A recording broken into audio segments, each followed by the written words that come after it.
তান্ত্ৰিক ফেসিস স্বৈৰতান্ত্ৰিক যি মানসিকতা আছে এটো বন্ধ হ'ব লাগিব আৰু অতি সোনকালে আমি শৃংখল চলিহাক আমি মুকলি কৰি দিবৰ কাৰণে আহ্বান জনাইছো। তাৰ লগে লগে শৃংখল থলগিৰি ভূমিপুত্ৰ মানুহৰ অধিকাৰ মাটি ভেটিৰ ৰক্ষা ভাষা কৃষ্টি সংস্কৃতি ৰক্ষাৰ কাৰণে আমি আৰম্ভণিৰ পৰা দীৰ্ঘদিন ধৰি আমি সংগ্ৰাম অব্যাহত ৰাখিছো। আমিতো খবৰ ল'বলৈ যাব বিচাৰিছো, পুলিচে বাধা দিছে। কৈছো যে এইটো আমি খবৰ ল'বলৈহে আহিছো, গতিকে আমাক যাবলৈ দিব লাগে, কিন্তু এতিয়ালৈকে পুলিচৰ ফালৰ পৰা তেওঁলোকে এই অনুমতি প্ৰদান কৰা নাই। গতিকে মই ক'ব খোজো যে আমি গণতান্ত্ৰিক যি পৰম্পৰা গণতান্ত্ৰিক যিটো ঐতিহ্য ইয়াক ৰক্ষা কৰিব লাগে। খবৰ ল'বলৈ আহিছো, খবৰ লোৱাৰ সুযোগ দিব লাগে। আৰু মই ভিতৰত সোমাই থকা যিসকল পুলিচৰ বিষয়া আছে তেওঁলোকক আহ্বান জনাইছো যে আমাক ভিতৰলৈ যোৱাৰ অনুমতি প্ৰদান কৰিব লাগে। এতিয়ালৈকে দিয়া নাই, কিন্তু প্ৰথম কথাটো হ'ল গণতান্ত্ৰিক আন্দোলন আৰু গণতান্ত্ৰিক অধিকাৰ এটা মষিমূৰ কৰিবৰ কাৰণে বিজেপি দলে বিজেপি চৰকাৰে আৰম্ভণিৰে পৰা চৰকাৰ গঠন কৰাৰ পৰা তেওঁলোকে কাম কাজ কৰি আহিছে। জনগণৰ গণতান্ত্ৰিক কণ্ঠক মষিমূৰ কৰিবৰ কাৰণে বিভিন্ন সময়ত বিভিন্ন কূটকৌশল ৰচনা কৰা আমি দেখিবলৈ পাইছোঁ। আৰু শেহতীয়াকৈ দুলীয়াজানত হোৱা যি ঘটনা, এই ঘটনাৰ পাছত আজি গণতান্ত্ৰিকভাৱে এটা আন্দোলনৰ কাৰ্যসূচী গ্ৰহণ কৰা হৈছিল, অসম বন্ধৰ কাৰ্যসূচী। সেই কাৰ্যসূচীত অংশগ্ৰহণ কৰা বিভিন্ন সংগ্ৰামী নেতা, বিশেষকৈ বীৰ লাচিত সেনাৰ নেতা শৃংখল চলিহাকে প্ৰমুখ কৰি বিভিন্ন নেতাক কৰায়ত্ব কৰা হৈছে। বিভিন্ন অঞ্চলত কেৱল মাত্ৰ দুলীয়াজানতে নহয়, অসমৰ বিভিন্ন প্ৰান্তৰ পৰা আহি থকা বিভিন্ন নেতা কৰ্মকৰ্তাক এনেকৈ কৰায়ত্ব কৰি চৰকাৰে তেওঁলোকৰ স্বৈৰতান্ত্ৰিক যিটো চৰিত্ৰ, গণতান্ত্ৰিক আন্দোলনৰ বিৰোধী যিটো তেওঁলোকৰ চৰিত্ৰ, সেইটো চৰিত্ৰ তেওঁলোকে উদঙাই দেখাইছে।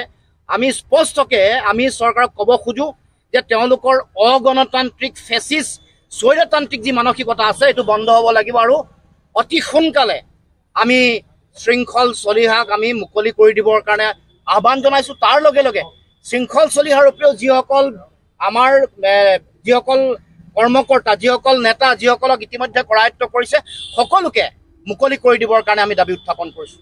থলগিৰি ভূমিপুত্ৰ মানুহৰ অধিকাৰ মাটি ভেটিৰ ৰক্ষা ভাষা কৃষ্টি সংস্কৃতি ৰক্ষাৰ কাৰণে আমি আৰম্ভণিৰ পৰা দীৰ্ঘদিন ধৰি আমি সংগ্ৰাম অব্যাহত ৰাখিছোঁ।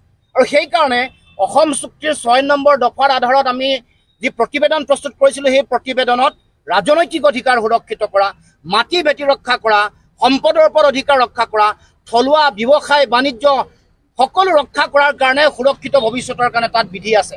কিন্তু আমি দেখিছোঁ যে কেন্দ্ৰীয় চৰকাৰে বা ৰাজ্য চৰকাৰে এই প্ৰতিবেদনখন কাৰ্যকৰী কৰিবৰ কাৰণে ব্যৱস্থা গ্ৰহণ কৰা নাই। গতিকে আজিও আমি পুনৰ ক'ব খুজিছোঁ, আমাৰ অধিকাৰ ৰক্ষা কৰিবৰ কাৰণে বা অসমৰ খিলঞ্জীয়া থলগিৰি ভূমিপুত্ৰ মানুহৰ অধিকাৰ ৰক্ষা কৰিবৰ কাৰণে চৰকাৰে যিটো গণতান্ত্ৰিক আৰু জাতীয় দায়িত্ব আছে এই দায়িত্ব পালন কৰিবই লাগিব। আৰু এই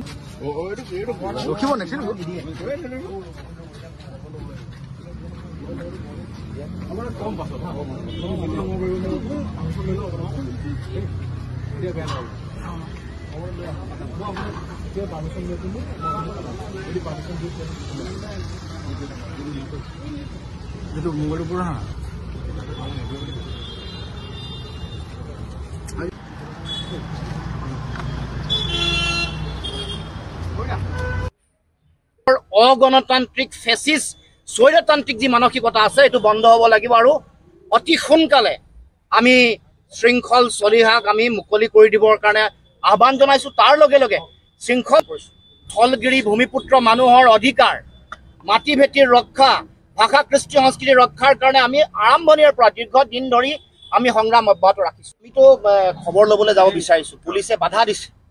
কৈছো যে এইটো আমি খবৰ ল'বলৈহে আহিছো, গতিকে আমাক যাবলৈ দিব লাগে, কিন্তু এতিয়ালৈকে পুলিচৰ ফালৰ পৰা তেওঁলোকে এই অনুমতি প্ৰদান কৰা নাই। গতিকে মই ক'ব খোজো যে আমি গণতান্ত্ৰিক যি পৰম্পৰা গণতান্ত্ৰিক যিটো ঐতিহ্য ইয়াক ৰক্ষা কৰিব লাগে।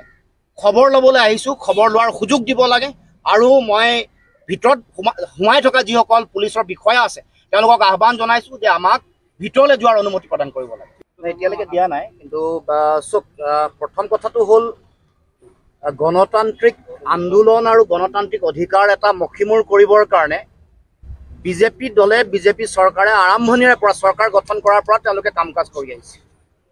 জনগণৰ গণতান্ত্ৰিক কণ্ঠক মষিমূৰ কৰিবৰ কাৰণে বিভিন্ন সময়ত বিভিন্ন কূটকৌশল ৰচনা কৰা আমি দেখিবলৈ পাইছোঁ। আৰু শেহতীয়াকৈ দুলীয়াজানত হোৱা যি ঘটনা, এই ঘটনাৰ পাছত আজি গণতান্ত্ৰিকভাৱে এটা আন্দোলনৰ কাৰ্যসূচী গ্ৰহণ কৰা হৈছিল, অসম বন্ধৰ কাৰ্যসূচী। সেই কাৰ্যসূচীত অংশগ্ৰহণ কৰা বিভিন্ন সংগ্ৰামী নেতা, বিশেষকৈ বীৰ লাচিত সেনাৰ নেতা শৃংখল চলিহাকে প্ৰমুখ কৰি বিভিন্ন নেতাক কৰায়ত্ব কৰা হৈছে।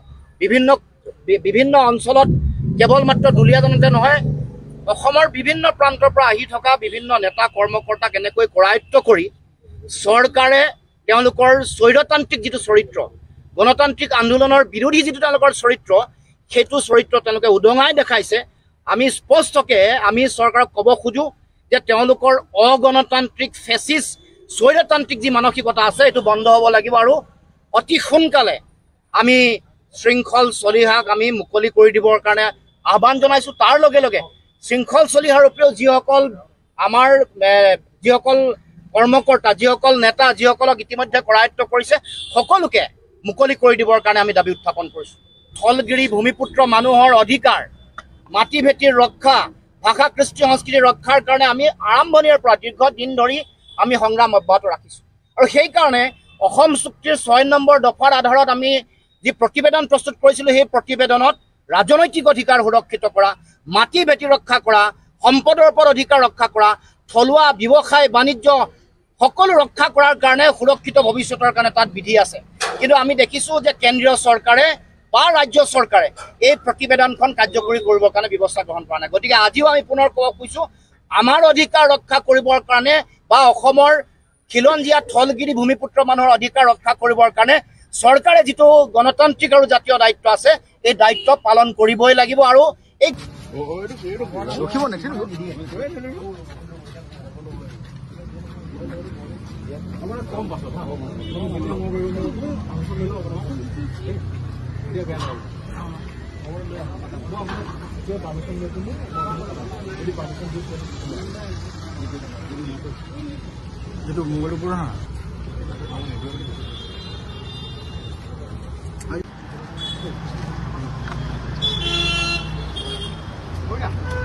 অগণতান্ত্ৰিক ফেচিষ্ট স্বৈৰতান্ত্ৰিক যি মানসিকতা আছে এইটো বন্ধ হ'ব লাগিব আৰু অতি সোনকালে আমি শৃংখল চলিহাক আমি মুকলি কৰি দিবৰ কাৰণে আহ্বান জনাইছোঁ। তাৰ লগে লগে শৃংখল থলগিৰি ভূমিপুত্ৰ মানুহৰ অধিকাৰ, মাটি ভেটিৰ ৰক্ষা, ভাষা কৃষ্টি সংস্কৃতিৰ ৰক্ষাৰ কাৰণে আমি আৰম্ভণিৰ পৰা দীৰ্ঘদিন ধৰি আমি সংগ্ৰাম অব্যাহত ৰাখিছোঁ। আমিতো খবৰ ল'বলৈ যাব বিচাৰিছোঁ, পুলিচে বাধা দিছে।